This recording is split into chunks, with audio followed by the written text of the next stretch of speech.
एकदम से ये बात काटना मत, डालना जरूर, स्पेशली डालना। मैं कह रहा हूं अगर देश का मुसलमान सच में भाईचारा चाहता है, सच में भाईचारा चाहता है तो सुनिए, अमन चैन चाहता है और भाईचारा चाहता है। अमन चैन तो इनके खून में ही नहीं है, लेकिन फिर भी मैं कह रहा हूं अगर ये भाईचारा चाहता है, ऐसा तमाम बार हुआ है कि हमने मंदिरों में जगह दी इनको, निकाह तक कराए हैं इनके, अजान तक इनके वो तक पढ़ा दी हमारे हिंदू कुछ दोगलों ने, भाईचारे की मिसाल देते हुए। मैं कह रहा हूं देश का मुसलमान एक बार किसी भी मस्जिद में मैं अपने भाइयों के साथ आऊंगा, मुझे एक हनुमान चालीसा का पाठ करने दे। वो बकरे की दाढ़ी वाले ओवैसी, उसके भाई ने मेरे प्रभु श्री राम के बारे में अपशब्द बोले थे, तो क्या उसका हाल हम यही कर दें? एक बात बताओ ना आप मुझे, आप बार बार सद्भाव की बात करते हो। मैं बहुत विनम्रता से पूछना चाहता हूं कि कौन से भाईचारे की मिसाल के तहत कन्हैयालाल दर्जी को मारा गया था? कौन सी भाईचारे की मिसाल के तहत दिलवर नेगी को? आज आपको दीपू चंद्र दास दिख रहे हैं ना, दीपू चंद्र दास को जिंदा जला दिया गया था। दिल्ली के अंदर में एक शख्स को जिंदा जलाया गया था, क्या पता है आपको? दिल्ली दंगों के दौरान दिल्ली में मौजूद जिहादियों ने उस शख्स को, दिलबर नेगी को, 23 साल का युवा लड़का उत्तराखंड का, जिसके हाथ काटे गए, पैर काटे गए और उससे भी मन नहीं भरा, उसको भट्टी में झोंक कर जिंदा जला दिया गया था इन जिहादी भीड़ के द्वारा। हिंदू नहीं मिल रहा है, सिख नहीं मिल रहा है, ईसाई नहीं मिल रहा है, तो वो आपस में पता क्या लड़ रहे हैं? शिया और सुन्नी में लड़ रहे हैं। ये कौम ऐसी है भैया, इसको खून चाहिए, ये कौम ऐसी है। आपने वो एक कौन सा वो था एक मूवी में, ब्रिगेडियर सूर्य प्रताप सिंह कहता है ना कि इनकी कौम सनी हुई है खून में, इनके खून में गद्दारी है, टाइम बॉम्ब चलते फिरते बॉम्ब है। सर आपका? इंद्रेश द्विवेदी। आपने दीपू चंद्र दास की वीडियो देखी, किस तरीके से जिंदा जलाया गया, निर्मम हत्या की गई, क्या कहेंगे इस पर? इस पे कहना क्या है भाई साहब, जब तक आप शांत रहोगे, जब तक आप सेकुलरिज्म के कीड़े के तले दबे रहोगे, जब तक आप भड़वागिरी नहीं छोड़ोगे, जब तक आप अपने धर्म के लिए, अपने राष्ट्र के लिए आवाज नहीं उठाओगे, तब तक आप दीपू चंद्र दास की तरह जलोगे, मरोगे। लेकिन आप एक बात बताइए ना, मुझे समझ में नहीं आ रहा, दीपू चंद्र दास की जिस निर्ममता से हत्या की गई, उसी निर्ममता से उदयपुर में कन्हैयालाल दर्जी की भी हत्या की गई, समझ गए? उसी निर्दयता से उमेश कोल्हे भी मारा गया, प्रवीण नेतारू भी मारा गया, निकिता अंकिता श्रद्धा मारी गई, तमाम लोग मारे गए। ये लोग बोलने से डर रहे हैं कि कट्टरपंथी इस्लामिक आतंकवाद दुनिया में जहां भी होगा वहां पर आतंक फैलाएगा। इसी तहत से, इसी बर्बरता से हमारे पहलगाम में लोग मारे गए, इसी बर्बरता से आज सिडनी के अंदर में लोग मारे जा रहे हैं। उसके बावजूद आप मुंह में दही जमा कर बैठे हुए हो, आप चुप बैठे हुए हो, आपको ये बोलने में डर लग रहा है कि हाँ आतंकवाद का भी मजहब होता है। हम चीख कर चिल्ला कर कह रहे हैं आतंकवाद का एक ही मजहब है, कट्टरपंथी इस्लामिक आतंकवाद पूरी दुनिया में फैला हुआ है और पूरी दुनिया के लोगों को इसके खिलाफ एकजुट होकर आवाज उठानी पड़ेगी। लेकिन तमाम लोग सेकुलरिज्म का कीड़ा हावी है उनके ऊपर। अंग्रेजी की, हिंदुस्तान के कई लोग, सेकुलर लोग ये कह रहे हैं कि उसने इस निंदा के खिलाफ किया था, कुछ बोल दिया था, विवादित टिप्पणी की थी, इसलिए उसका ये हाल हुआ। तो क्या कहेंगे? कुछ लोग खुश भी है इस चीज से कि सही हुआ उसके साथ। यार मेरे प्रभु श्री राम के बारे में तमाम बार बोला गया है, वो बकरे की दाढ़ी वाले ओवैसी, उसके भाई ने मेरे प्रभु श्री राम के बारे में अपशब्द बोले थे, तो क्या उसका हाल हम यही कर दे? मुनव्वर फारूकी ने हमारे गणेश जी का, माता सीता का अपमान किया था, तो क्या उसका हाल यही कर दें? क्या कैसी बातें कर रहे हो आप? कट्टरपंथी दिखा दें क्या हम? और अगर हम कट्टरपंथी पे आएंगे तो क्या हो जाएगा? सोच रहे हो आप दादा परशुराम के वंशज जब हाथ में फरसा उठाकर सड़कों पर निकल जाएंगे तो क्या आतंक मचेगा? आपने सोचा है कभी? है इस लेवल पे कोहराम मचेगा, इस लेवल पे वो होगा ना कि ये जिहादी भागते फिरेंगे, सुअर की खाल ओढ़कर भागते फिरेंगे। मैं बता रहा हूं आपको, ऐसा है, बहुत सिंपल सी बात है। सेकुलरिज्म के नाम पर भारत के हिंदुओं को और देश दुनिया के हिंदुओं को, लेकिन सेकुलरिज्म जो बात कर रहे हो तो संविधान में लिखा है ना, आप उसका इतना बड़ा विरोध कर रहे हैं। कौन से संविधान में लिखा गया है? क्या संविधान की मूल प्रस्तावना में? हाँ, 42वें संशोधन में डाला गया था। क्या संविधान की मूल प्रस्तावना में, मूल मसौदे में, जब संविधान का मसौदा तैयार हुआ था, क्या बाबा भीमराव अंबेडकर ने या BN राव ने या ड्राफ्टिंग कमेटी में से किसी व्यक्ति ने उसके अंदर में सेकुलरिज्म शब्द डाला था? क्या उसको तो 42वें संशोधन में इंदिरा गांधी ने जोड़ कर दिया। पंथ निरपेक्ष डालकर दिया गया हमें। वो पंथ निरपेक्षता के नाम पर जो भड़वागिरी शुरू हुई भारत के अंदर में, जो हिंदुओं को बीच में न काटो, जो हिंदुओं को नपुंसक बनाने का काम किया गया, जिन्हें हमारे जो वीर पुरोधा, हमारे पूर्वज थे, वो वीर पुरोधा थे। हमारे राणा प्रताप जी, राणा सांगा जी, बाजीराव बल्हार, तानाजी मालूसरे, रानी लक्ष्मीबाई, चंद्रशेखर आजाद, भगत सिंह, राजगुरु, सुखदेव, ये कौन लोग थे? ये कौन से वीर पुरोधा थे? हमारी एक वीरांगना के लिए लिखा जाता है कि फिर भी रानी मार काट कर चलती बनी सैन्य के पार, किंतु सामने नाला आया, यह था संकट विषम पार, घोड़ा आड़ा नया घोड़ा था, इतने में आ गए सवार। सोचो, हमारी रानी के लिए इतना कुछ लिखा गया, ऐसे ही थोड़े लिखा गया। हमारे ऐसे ऐसे महान पुरोधा, महान योद्धा हुए कि एक तलवार से बहलोल खान के को पूरे घोड़े के साथ में काट देने वाले, और उनके वंशजों को सेक्युलरिज्म के नाम पर इस कदर नपुंसक बना दिया कि वो मोमबत्तियां ले लेकर जाके प्रोटेस्ट कर रहे हैं। हमें मोमबत्तियां जलानी सिखा दी। हम जो बदला लेने वाले, हम उस भीम के वंशज हैं जिसने कीचक को पैर पे पैर रखकर फाड़ दिया था। जो आप कह रहे हैं जिहाद और भड़वागिरी, इसका कैसे फिर उपाय क्या है? इससे बचने का, निकलने का तरीका क्या है? इसका सिर्फ एक तरीका है। भारत या देश दुनिया में जो भी लोग हिंदुत्व को, सनातन धर्म को मानने वाले हैं, वो एकजुट हो जाएं और इन जिहादियों को मुंहतोड़ जवाब दें। मैं बहुत बार बोल चुका हूं, फिर से दोहरा दे रहा हूं, अगर मृत्यु आपकी नियति बन गई है, अगर आपको पता है कि अब मुझे मरना ही मरना है और जिहादियों की भीड़ आपके सामने खड़ी है, तो कायर की मौत ना मरो, गिड़गिड़ा कर मत मरो, मार कर मरो। वो तुम्हें मार रहे हैं, एक को मारो, 4 को मारो, 10 को मारो, जितने तुम मार सकते हो उतने मार कर मरो, लड़कर मरो, कायर वाली मौत ना मरो। इंद्रेश जी, एक सीधा सवाल बनता है, आप जैसे मारपीट की बात कर रहे हो, कह रहे हो कि बदला लेना चाहिए, लेकिन अब ये भी आता है कि देश में भाईचारा खत्म हो गई है। कहते हैं कि शोषण हो रहा है उनके साथ, हम लोग दोयम दर्जे का व्यवहार करते हैं उनके साथ, तो क्या ऐसे सद्भाव वाली भावना आएगी? मेरे भाई एक बात बताओ ना आप मुझे, आप बार बार सद्भाव की बात करते हो। मैं बहुत विनम्रता से पूछना चाहता हूँ कि कौन से भाईचारे की मिसाल के तहत कन्हैयालाल दर्जी को मारा गया था? कौन सी भाईचारे की मिसाल के तहत दिलवर नेगी को? आज आपको दीपू चंद्र दास दिख रहे हैं ना, दीपू चंद्र दास को जिंदा जला दिया गया था। दिल्ली के अंदर में एक शख्स को जिंदा जलाया गया था, क्या पता है आपको? दिल्ली दंगों के दौरान दिल्ली में मौजूद जिहादियों ने उस शख्स को, दिलबर नेगी को, 23 साल का युवा लड़का उत्तराखंड का, जिसके हाथ काटे गए, पैर काटे गए और उससे भी मन नहीं भरा, उसको भट्टी में झोंक कर जिंदा जला दिया गया था इन जिहादी भीड़ के द्वारा। कौन से भाईचारे की मिसाल दे रहे थे ये लोग जब ध्रुव त्यागी को मार दिया था इन्होंने? कौन से भाईचारे की मिसाल दे रहे थे जब निकिता, गीता, श्रद्धा, पूजा, ज्योति सबको मार दिया गया? क्या बातें कर रहे हो आप लोग? दोगलापन मीडिया खुद दिखाती है कि भाईचारा भाईचारा भाई, अरे ऐसा भाईचारा ना, थूकता हूं मैं ऐसे भाईचारे पे। जैसे तौकीर रजा हो या कई और तौकीर रजा भड़वा है, तौकीर रजा भड़वा है। मैं बात कर रहा, आपने कहा कि दिलवर नेगी हो, चाहे अंकिता हो, चाहे पूजा हो, जो भी हो, लेकिन जब मुस्लिमों के साथ मॉब लिंचिंग होता है तो कोई बात ही नहीं करता। कौन से मुस्लिम के साथ मॉब लिंचिंग हुई? 5 नाम बताओ। बिहार की बात, 5 नाम मैं आपको बोल रहा हूँ। 5 मुस्लिम नाम नहीं बता रहे, तो बिहार की बात कर रहे थे। तौकीर रजा बिहार की बात कर रहे थे सीधा कि उनके साथ ऐसा हुआ बिहार में। तौकीर रजा जितना बड़ा दंगाई इस देश के अंदर में कोई दूसरा है क्या? नाम नहीं लिया था उन्होंने। मैं बोल रहा हूँ तौकीर रजा से बड़ा दंगाई कोई इस देश दुनिया में है क्या?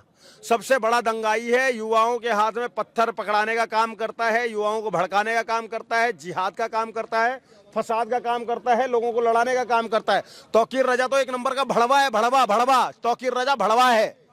समझ बोल रहे हैं क्योंकि वो बच्चों को बरगला रहा है, उनको आतंक के रास्ते पे ले जा रहा है, पत्थरबाजियां करवा रहा है, दंगे फसाद करवा रहा है। क्यों ना बोलूं मैं तौकीर रजा के लिए? क्या बातें कर रहे हो आप? और मैं आपसे बोल रहा हूं, जैसे मैंने आपको बिना रुके 10 नाम गिना दिए, आप मुझे 5 नाम ऐसे मॉब लिंचिंग के बताइए। मैं कह रहा हूं एक भी मॉब लिंचिंग होना गलत है, एक भी मॉब लिंचिंग होना गलत है, चाहे वो हिंदू के साथ हो, मुसलमान के साथ हो। लेकिन मैं ये पूछ रहा हूं कि मुसलमान के साथ जब आप लोग ये भाईचारा जबरदस्ती डालने की कोशिश करते हो, 5 मुसलमानों के नाम बताओ जिनकी मॉब लिंचिंग हुई हो। अखलाक को छोड़ देना, अखलाक और पहलू खान को छोड़ देना, फिर 5 नाम बता देना, मान जाऊंगा मैं आपको। लेकिन मैं आपको बिना रुके इतने नाम बता रहा हूं। चंदन गुप्ता, कमलेश तिवारी, कितने लोग मारे गए बताओ ना? उमेश कोले, प्रवीण नेतारू, कन्हैयालाल दर्जी, डॉक्टर नारंग, अंकित शर्मा, दिलवर नेगी, हेड कांस्टेबल रतन लाल, पूजा, निकिता, अंकिता, श्रद्धा, ये सब आपकी बात हो गई, लेकिन इसके साथ एक देश की भावना आती है, संविधान की बात करना होता है, एकजुटता की बात उठती है। तो आप लोग कहाँ खड़े होते हैं? किस तरीके से बढ़ेगी एकजुटता और कैसे देश आगे बढ़ेगा? ऐसे कहा जाता है कि आपस में लड़ते रह जाएंगे, कभी देश आगे नहीं बढ़ पाएगा, क्योंकि सबको रहना है। हिंदू, मुस्लिम, सिख, ईसाई की बात उठती है, हम सब भाई हैं। कायदे में रहोगे, फायदे में रहोगे, हम तो किसी को हटाने कायदे में नहीं रह रहा। फिर कायदे में कौन नहीं? जिहादी नहीं रह रहे कायदे में, कहीं भी नहीं रह रहे। भारत में छोड़ो, अच्छा भारत में छोड़ो, तुम भारत में संविधान की बातें कर रहे हो ना, भारत में भाईचारे की बात कर रहे हो। सिडनी वालों ने क्या बिगाड़ा था? 15 लोग वहां चलो, यहाँ तो ये आरएसएस के ऊपर डाल देते हैं, बीजेपी के ऊपर डाल देते हैं, हम लोगों के ऊपर डाल देते हैं, कपिल मिश्रा के ऊपर डाल देते हैं। क्या सिडनी में कपिल मिश्रा गए थे क्या? क्या सिडनी में आरएसएस गई थी क्या? भाजपा वाले गए थे क्या? इंद्रेश द्विवेदी गया था क्या? फिर सिडनी में क्यों मार दिया? आज पूरा यूरोप चल रहा है, वहां पर कौन सा आरएसएस भाजपा है? कौन सा इंद्रेश द्विवेदी या दीपक झा या अभिषेक ठाकुर या दक्ष चौधरी हैं? फिर वहां पर क्यों चल रहा है? पश्चिम बंगाल, अरे बांग्लादेश के अंदर में जो हो रहा है, वहां पर कौन सा आरएसएस जाकर भड़का रही है? कौन से भाईचारे की बात करो? पूरी दुनिया की बात कर रहा हूं मैं। पूरी दुनिया में कहीं पर भी है आप ये आरोप लगा रहे हो कि भाईचारे के साथ नहीं रह सकते। भाई साहब, वो भाईचारे के साथ नहीं रह सकते। मैं आपको ऐसे मिसाल दे देता हूं कि जब उनको कहीं, अरे यार एक बात बताओ ना, तालिबान में कौन है? तालिबान में तो मुसलमान ही है ना। अगर उनको हिंदू नहीं मिल रहा है, सिख नहीं मिल रहा है, ईसाई नहीं मिल रहा है, तो वो आपस में पता क्या लड़ रहे हैं? शिया और सुन्नी में लड़ रहे हैं। ये कौम ऐसी है भैया, इसको खून चाहिए। ये कौम ऐसी है। आपने वो एक कौन सा वो था एक मूवी में, ब्रिगेडियर सूर्य प्रताप सिंह कहता है ना कि इनकी कौम सनी हुई है खून में, इनके खून में गद्दारी है। टाइम बॉम्ब चलते फिरते बॉम्ब हैं चलते फिरते बॉम्ब।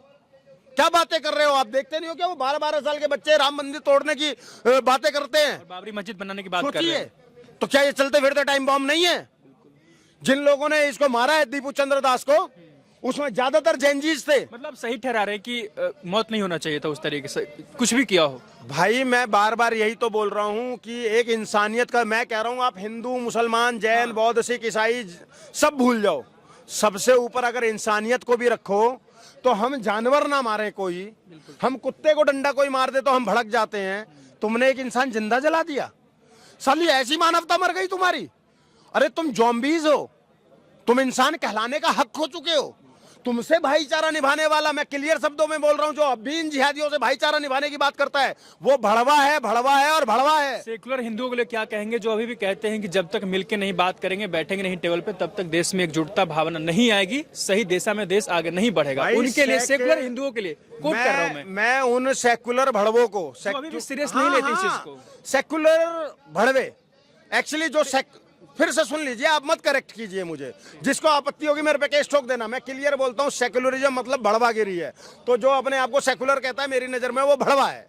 ठीक है, ठीक है। उसका कारण भी बता देता हूँ, स्पष्टीकरण के साथ बता देता हूँ। जो एक्चुअल सेकुलरिज्म है ना, उसका मतलब होता है कि एक हिंदू अच्छा हिंदू हो, एक मुसलमान अच्छा मुसलमान हो, एक सिख अच्छा सिख हो, एक जैन अच्छा जैन हो, एक बौद्ध अच्छा बौद्ध हो, एक पारसी अच्छा पारसी हो, एक ईसाई अच्छा ईसाई हो, और ये सब मिलकर एक अच्छे इंसान हो। ये होता है एक्चुअल सेकुलरिज्म।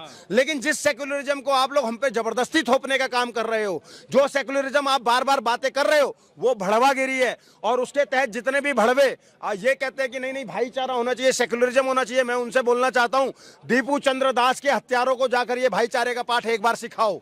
कन्हैयालाल दर्जी के हत्यारों को, उमेश कोल्हे के हत्यारों को, प्रवीण नितारू के हत्यारों को जाकर एक बार ये भाईचारे का पाठ पढ़ाओ। कहीं मत जाओ, आप जाफराबाद सीलमपुर में चले जाओ, नूरे इलाही में चले जाओ और वहां पर ये भाईचारे का पाठ सिखाओ। पश्चिम बंगाल में जाओ, पश्चिम बंगाल के 24 परगना में जाओ, मालदा में जाओ, संदेश खाली में जाओ और एक बार ये भाईचारे का, ये सेकुलरिज्म का पाठ पढ़ाकर दिखाओ। अगर सच में एक बाप से पैदा हो तो वंदे मातरम नहीं गा रहे हैं, अब तो भाईचारे की बात कर रहे हैं साथ में। लो अब बताओ, तुम इन्हें संविधान संविधान संविधान की बात करते हो, ये वंदे मातरम गाने से कतराते हैं। ये वंदे मातरम गाने से कतराने वाले लोग, अरे क्या फर्क पड़ जाता है? हम हिंदी में वंदे मातरम कह रहे हो, तुम उर्दू में मातरे वतन कह दो, मातरे वतन कह दो। जय बोलने में क्या दिक्कत है? जिंदाबाद तुम बोलेंगे, जय नहीं बोलेंगे। क्या बात कर रहे हो? तो फिलिस्तीन जय किसने बोली थी? वो ओवैसी जो था, अकबर की नाजायज औलाद, उसने हमारे देश की संसद में खड़े होकर क्या बोला था? जय फिलिस्तीन।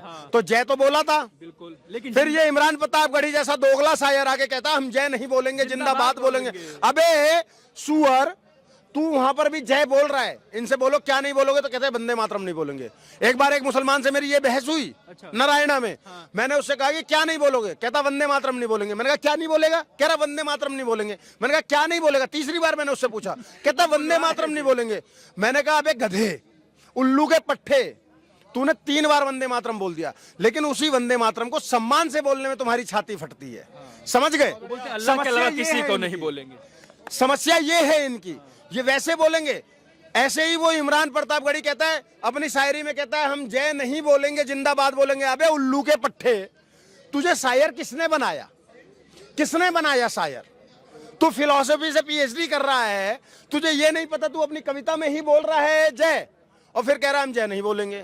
जिंदाबाद। तो ये जो दोगलापन है ना, इसी को दूर करना है। मैं कह रहा हूं तुम जय बोलो, हिंदू भी तो बोल देता है ना तुम्हारे लिए, बोलता है ना। हिंदू तो सबके लिए रेडी है, हिंदू सबके लिए रेडी है ना, तो तुम बड़ा दिल दिखाओ ना। बार बार भाईचारे की बात होती है, आज आपके चैनल के माध्यम से ये बात काटना मत, डालना जरूर, स्पेशली डालना। मैं कह रहा हूं अगर देश का मुसलमान सच में भाईचारा चाहता है, सच में भाईचारा चाहता है तो सुनिए, अमन चैन चाहता है और भाईचारा चाहता है। अमन चैन तो इनके खून में ही नहीं है, लेकिन फिर भी मैं कह रहा हूं अगर ये भाईचारा चाहता है, ऐसा तमाम बार हुआ है कि हमने मंदिरों में जगह दी इनको, निकाह तक कराए हैं इनके, अजान तक इनके वो तक पढ़ा दी हमारे हिंदू कुछ दोगलों ने, भाईचारे की मिसाल देते हुए। मैं कह रहा हूं देश का मुसलमान एक बार किसी भी मस्जिद में मैं अपने भाइयों के साथ आऊंगा, मुझे एक हनुमान चालीसा का पाठ करने दे। चैलेंज कर रहा हूं, अगर भाईचारा निभाना है तो एक हनुमान चालीसा का पाठ करा दो ना। मेरे तो ऐसे ऐसे बड़े भाई हैं, विजय कट्टर हिंदू और अमित राठौर भाई एक बार आ जाओ। जिनकी हमारे अमित राठौर भाई, ये दीपक झा भाई, हम तो ऐसे हैं, एक बार तुम बुलाओ तो सही, असली भाईचारे की मिसाल बनाओ। हम हनुमान चालीसा का पाठ करेंगे। बोलो कौन सा मौलाना तैयार है अपनी मस्जिद में हनुमान चालीसा का पाठ कराने के लिए, जबकि मंदिरों में तमाम बार इनके निकाह तक के लिए जगह दी गई है, कई बार इनको नमाज के लिए जगह दी गई है। ऐसी कई मिसालें हैं। मैं कह रहा हूं एक बार, सिर्फ एक बार मुझे जामा मस्जिद में हनुमान चालीसा का पाठ करने दो। मैं अपने भाइयों का, हाँ कोई भी मस्जिद, चलो कोई भी मस्जिद, मैं अपने भाइयों के साथ आऊंगा, सनातनी शेरों के साथ आऊंगा और एक हनुमान चालीसा का पाठ करूंगा भव्य। बोलो आप एक बात बोलो, और सुनो, एक आखिरी बात बोल रहा हूँ भैया। ये भाई क्या गलत कह रहे हैं? वही तो कहते हैं ना भाईचारा, तो वो पूछ रहा है ना, भाईचारा दिखा दो ना। सवाल उठाते कि भाईचारा खतरे में है हिंदुस्तान में। भाईचारा खतरे में कैसे है? तुम भाई को मस्जिद में नहीं आने दे रहे हो, वो अपील कर रहा है कोई मौलाना, तो भाई बुलाओ, हम आने को तैयार हैं। आपका भाईचारा देखना चाहते हैं। नहीं अमित भैया एक और बात बोलो, सिर्फ हनुमान चालीसा ही नहीं करेंगे, हम दोनों भाई मिलके इतने सक्षम है ना, इतने सक्षम है कि जितने वहां पे मुल्ले खड़े होंगे, मौलाना खड़े होंगे, सबका भंडारा भी करेंगे वहां पर, पूड़ी आलू सब्जी और हलवा भी खिलाएंगे प्रसाद में। बोलो